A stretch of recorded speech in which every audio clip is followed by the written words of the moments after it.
In today's video, I want to talk about an ad that aired on TV recently, an ad for the cult of Scientology.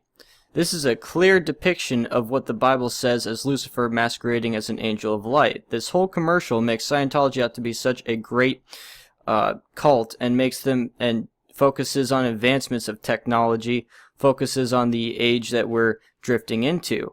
And as we all know, this is the age of Aquarius, the age of Antichrist, the age of Horus, the age that Aleister Crowley himself predicted. The do what thou art wilt shall be the whole of the law. And this satanic cult is running ads on TV trying to get people to join up with them. Scientology is nothing more than a literal satanic cult using old school MK Ultra mind control. As you saw, they had the pyramid and the duality depiction. And now let's go further into this deep, dark, and secret and satanic cult. L. Ron Hubbard, the founder of Scientology, was fascinated with the Middle Eastern magic cults and a follower of Aleister Crowley. Now he could simply say, I have action. A magician, the magic cults of the 8th, 9th, 10th, 11th, 12th centuries in the Middle East were fascinating.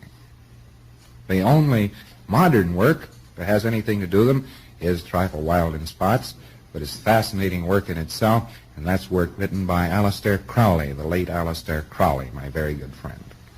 And he did himself a splendid piece of aesthetics built around those magic cults.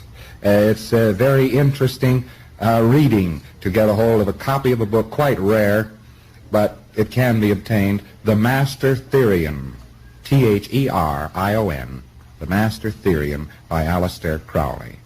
He signs himself the Beast, the mark of the beast, 666.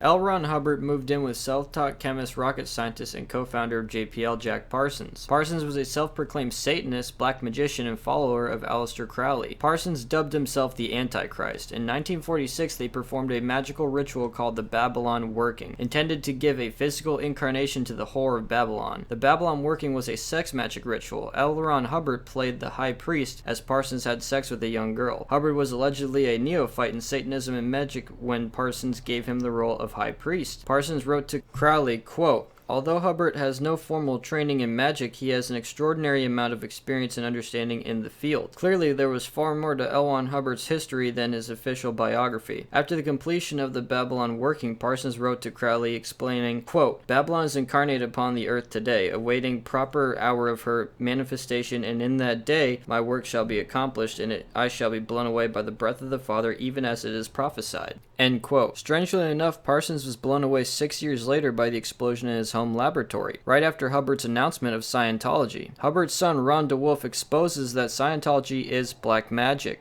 This morning with my first guest, Rhonda Wolfe, who's the son of the missing L. Ron Hubbard. Let's give him a big round of applause, please.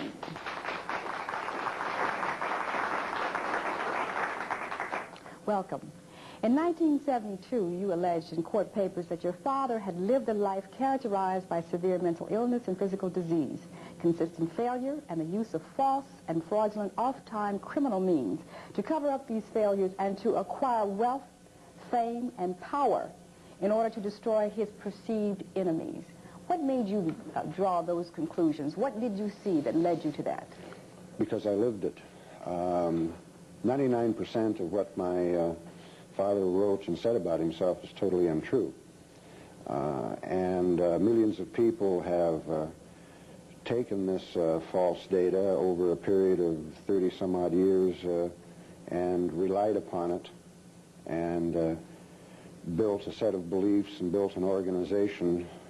And basically those allegations that I made were true because throughout up to 1959, I was deeply involved in all of it.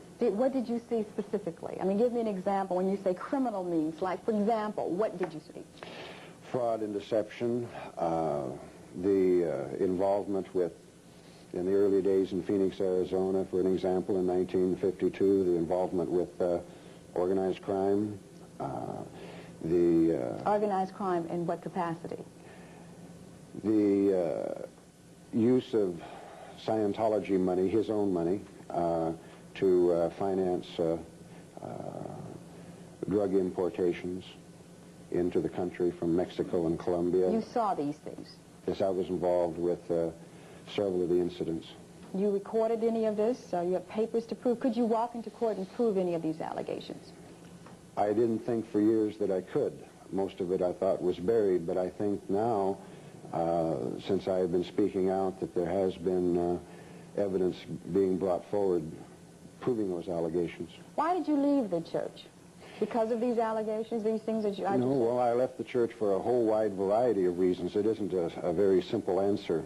I left because my wife wanted me to, and also because I wasn't making any money, because all the money flows, of course, to my father, always has.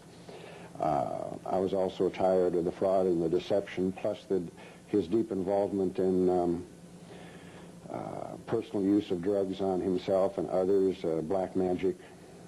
When you say black magic, what are you talking about? I mean, some of the things that I read in the stack of material, it sounds just absolutely unbelievable. What are you talking about when you say this? Well, the funny thing is that the actual truth is about as far out as Scientology itself. Really, the basis of Scientology, which is rather hidden and covered over, is the occult, the deep involvement with satanic powers. That he felt that he was deeply involved with a British black magician called Aleister Crowley, and through putting himself in deep hypnotic trances and the use of drugs on himself, he wanted to become the most powerful being in the world. Did you consider all of this a religion? Do you No. now? No. Why not? Because it's a business. It always has been. I was one of the incorporators of one of the original church organizations, and we incorporated just because the AMA and the IRS were giving him a lot of problems in the early 50s. What was your relationship like with your father? I mean, for a lot of people, they would say, well, maybe you're doing all of this because you did not have a good relationship with your father, or maybe you're doing all this for the money. Why are you taking these stands? Because I want to see the truth, and I can't expose my father without exposing myself. I mean, my life is pretty messed up and goofy anyway, and in actual fact, who really belongs in this chair is L. Ron Hubbard, my father. But why I'm doing it is let's lay all the facts out and let people decide. I have a copy of a letter that supposedly came from your father, where he talks about the fact that your mother was an alcoholic and that she deserted both of you, and that you were not in any position to know about him or the church. Do you believe this is an authentic letter, first of all? I really don't know, but I know that he has these facts all fouled up. Such as? Well, that he didn't know me very well. The fact is, from 1952 to 1959, I was very instrumental in and around the organization and the formation of it. I was director of training, taught many, better than 20 advanced clinical courses. I was chief instructor, traveled to England half a dozen times, lived with him. And so that So you're saying you're in a position to really know your father and the church and the workings of the church? Oh, yes, very much so. Why do you believe now that, or do you believe now that your father is alive? I personally don't believe so, but why not? I really don't know. That's just, as I said, a personal belief, but I think that if he is alive, he is certainly quite incompetent to handle his own affairs and is being grossly manipulated by the people around him. People such as? Well, in my petition we named, I believe, a 22-year-old boy with about a 9th grade education named David Miscavige, who's one of them. Now this is a person who belongs to what is called now the Sea Organization, is that correct? Yes, the Sea Org, and that is the, it's sort of, could be considered the SS arm.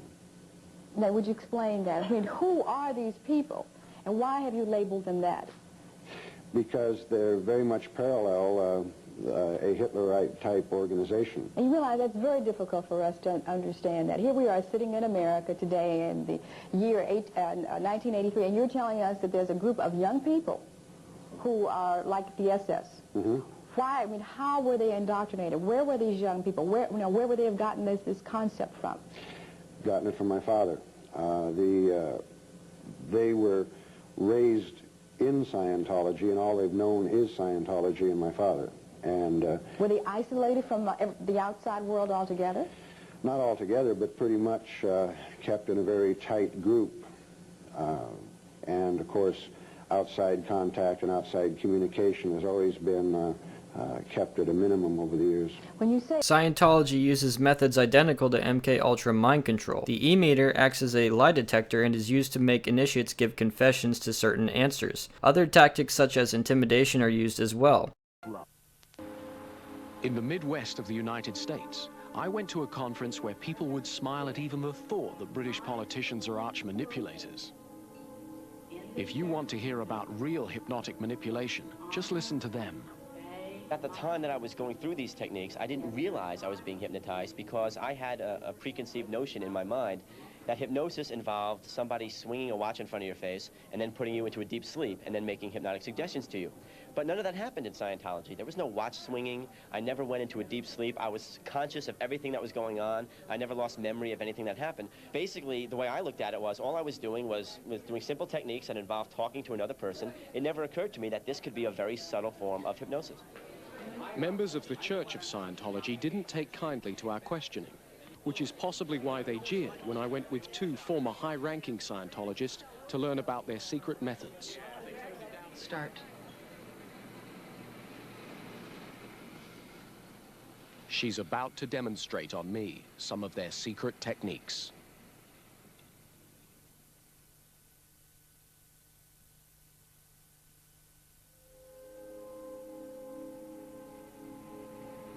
Okay, Flunk, you twitched your mouth. Start. All over the world, people are being put through this right now by Scientology trainers.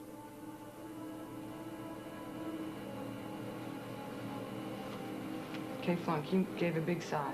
Okay, now what's actually occurring here as this happens is the control is starting to go in, where there's one person starting to control that your motions, your movement, etc., and your willingness to be controlled.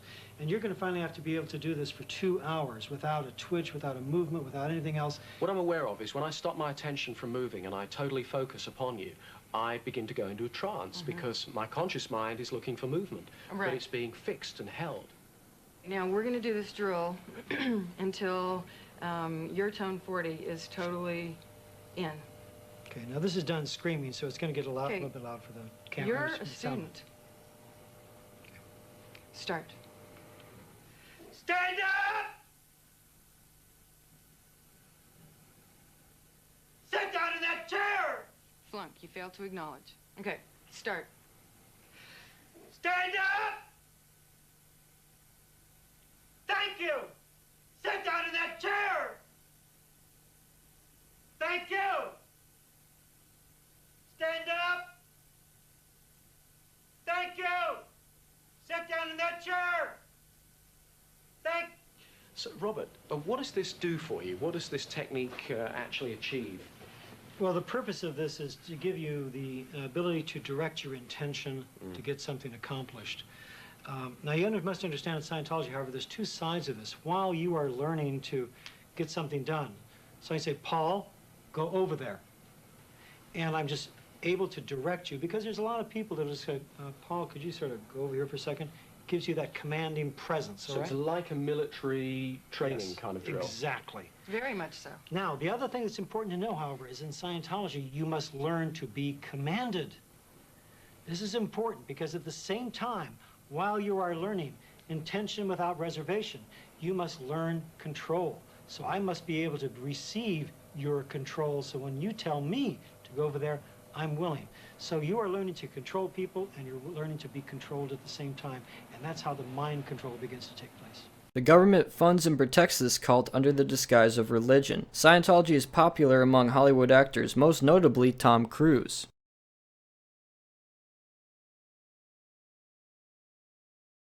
In conclusion, Scientology is extremely dangerous, with clear connections to Satanism, the CIA, and the Illuminati. If you seek the truth in spirituality, you will find it in Jesus Christ. Jesus is the truth, the life, and the way. No one comes to the Father except through him. I pray this video is a blessing to you and has informed you of one of the many cults working to bring about the New World Order. This system will be defeated by Jesus, and heaven will come to earth. In the words of the Apostle Paul, I have fought a good fight, I have finished my course, I have kept the faith. Thank you for watching, have a great day, be safe in the Lord, and God bless.